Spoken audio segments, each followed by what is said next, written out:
Hi everyone, I hope everybody's staying safe and that you're still staying positive during these difficult times. There seems to be some hope and some relatively positive news coming, so hopefully this means that we are getting through the apex of this crisis and we can continue and move on. I've been doing a little bit of thinking about what businesses should be doing right now, and it's a personal opinion, but here at where I work and in other companies that I've been involved with, there's been this question about, okay, what are the steps that we need to take? And I think that in very high level, there's two main things that companies are doing, right? So, we're going through this very unprecedented dark time, but the first things are, the immediate actions to survive. So that's what we're seeing probably right now, and we're going through that at the moment. How do we conserve cash? How do we stay alive for whatever this is going to take? And it's kind of like the unpleasant part of the crisis, right? Where there's a lot of people that get affected. That's where you get your cost cutting and your job losses, etc. But then, I hope that most businesses are not missing the other part of it, that crisis also creates opportunity and breeds innovation. So with every crisis, there's opportunity. And I hope that as business leaders, people are looking at it through that lens as well, and are starting to look at where the opportunities are. I found this online, and I found it very interesting, where during the last recession, all these great companies were actually founded. And I love the thought at the end that some of the most iconic companies of the next decade will be born out of these surreal times. I also came across this link for this article from Daniel Priestley. I think it's in Inc.com. But I love the message, particularly the fact that it says, are you going to cling to the old ways of doing business, or are you going to use this time to transform yourself to transform into a better version of the vision you had? And reality is that whatever business you have today will look different on the other side of this event. So I think these are really, really profound thoughts, and things that we cannot miss. Now, in terms of how do we go about this, right? So you have to take actions to survive, and that's one part. We're not talking about that. We're talking about what are the opportunities that a crisis can generate.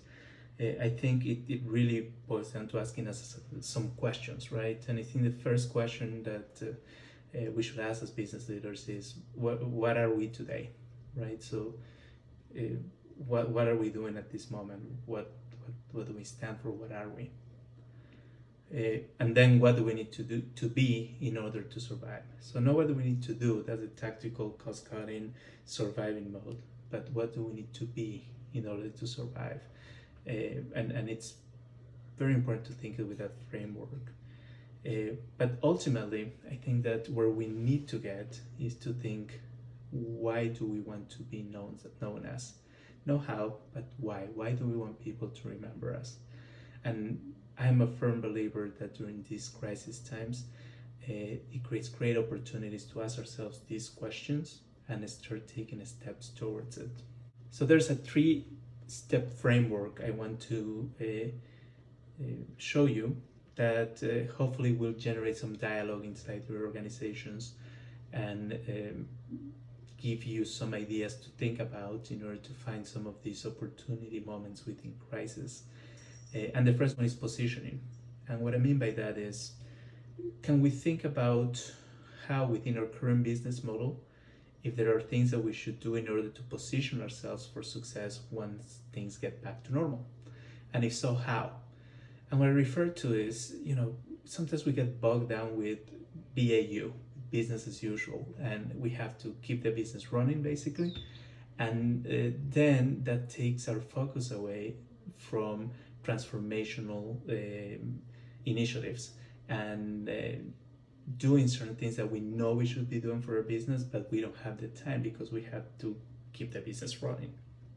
So an example of that, a quick example of that would be a simplification of your product strategy. So if you have a bunch of products that could be integrated, this could be a very good time to create a platform, for example, and just simplify your sales story with one product. So that's an example of this. In other companies, what I've seen is, what are the things that we have, what assets do we currently have that we can deploy or that are being underutilized that could be utilized in these instances. Or if we operate different business units, can we take some of the attributes from one and kind of bring them to the front during the crisis in order to create something new. And the other advantage of this is, as we start thinking about what do we need to do to survive, when you're starting to look at staffing and cost and what to do, this could be a great way to repurpose some staffing and put some people to work on something that brings a lot of value to the company. The second step is something much more radical, right? What opportunities are there outside our core verticals? So what I mean by that is, can we take advantage of our key business attributes to deliver value in a profitable manner in verticals other than the ones we currently play in? So we all have our specialties basically. So we are playing in specific markets or verticals, right? And what I'm suggesting is, are there any key business attributes that we can export into another vertical that we're not in? And there's a caveat to it, obviously. We play in the verticals we have because we have expertise in them. So if we export our key business attributes to a different vertical where we don't have a lot of key insider knowledge, that means we'll have to gain that insider knowledge. So that I want to make that clear. However, in a situation like this, where this could be an existential threat to some of these businesses, I think it's important to have at least this under consideration in case you have to make a hard pivot into something else. And how do you maximize the attributes that you have? And what I mean by this is, really start thinking about this. What is it that you do and what is it that you are? Because what we do is not what we are. So I'm going to put a quick example here of an airport experiences company, let's say, right? And we asked to describe this company, and what they're saying is that they deliver these experiences powered by proprietary certified and servicing processes. They help global clients engage with their most valuable clients. They support a great variety of requirements, and they manage a vast network of stakeholders. So those are their key business attributes. And they just happen to apply those attributes to serve the airport experiences vertical at whatever airport, right? So this is something I invite you to do. Take what you do and distill it into what you are and what are those key business attributes, and then do this statement and create a statement for your organization that talks about what is it that you are and how you just happen to apply those to whatever vertical you're in. So these guys in this example, right, this fictitious company, they deliver a differentiated experience to travelers that receive travel benefits via their financial institutions or in transiting through whatever airport. That's what they do, but what they are is they create memorable experiences. They are experts on creating and executing great processes. They are able to meet varying demands from global clients, and they deliver on a variety of different deal constructs. They're very capable of managing a complex stakeholder network, both domestically and internationally. So those are their key business attributes. And once you figure what those are for you, just think how you can export into different industries. So into different verticals. In this particular case, these key attributes could work on a hospitality consulting service business. It could work managing hotels.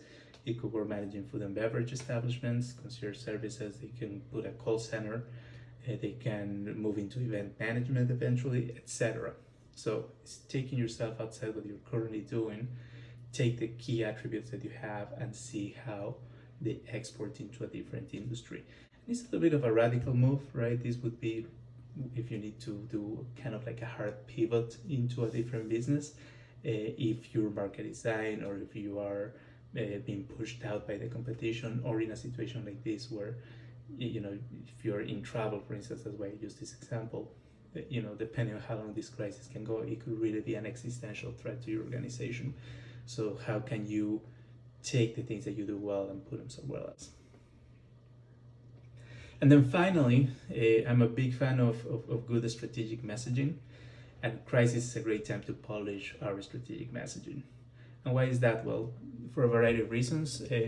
Some of the obvious ones, if you're looking at what do you need to do to survive, some of the things you're doing is probably cutting costs. That means some of your marketing budget is slashed, and that means you're not making a lot of noise in the market. You're not putting a lot of messaging out. The other could be in travel, probably not the most appropriate time to be announcing, you know, these great vacations or travel deals or whatever, because no one is traveling or people are scared of traveling. So it's a good time to take advantage of that little lull and work on your strategic messaging.